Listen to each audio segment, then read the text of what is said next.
1995 October മാസം John Paul രണ്ടാമൻ പാപ്പ അമേരിക്ക വിസിറ്റ് ചെയ്യാണ്. അപ്പോൾ വിസിറ്റിൻ്റെ ലാസ്റ്റ് ഡേ ആണ്. അന്നൊരു ഹെക്റ്റിക് ഡേ ആണ്, ഹെവി ഷെഡ്യൂളാണ്.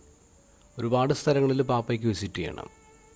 ഏറ്റവും അവസാനം വിസിറ്റ് ചെയ്യേണ്ടത് ബാൾട്ടിമോറിലെ സെൻറ്റ് മേരീസ് സെമിനറിയാണ്. അപ്പോൾ തിരക്കായതുകൊണ്ട് സെമിനറിക്കകത്തേക്ക് കയറുന്നില്ല, പോർട്ടിക്കൽ വന്ന് കുട്ടികളെ ഗ്രീറ്റ് ചെയ്തിട്ട് പാപ്പ പോകും എന്നുള്ളതായിരുന്നു ഷെഡ്യൂള്.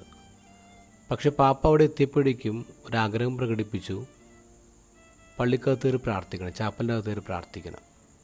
പിന്നെ സെക്യൂരിറ്റി ഓട്ടോ ആണ്. അവരുടെ കൂടെ സ്നിഫർ ഡോഗ്സ് ഉണ്ട്. സ്നിഫർ ഡോഗ്സായിട്ട് ഇവരകത്തേക്ക് കയറി. ഇതാണെങ്കിൽ സ്പെഷ്യലി ട്രെയിൻ ഡോഗ്സാണ്.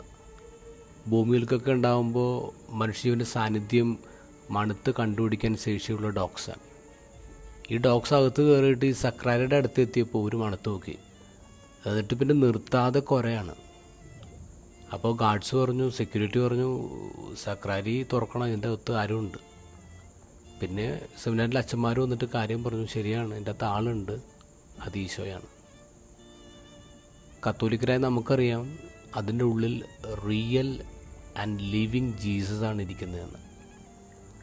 ഇന്നത്തെ ഗോസ്പലിൽ ഈശോ പറയുന്നു, ഈ ലോകത്തിൻ്റെ ജീവന് വേണ്ടി ഞാൻ നൽകുന്ന അപ്പം അതെൻ്റെ ശരീരം തന്നെയാണ്.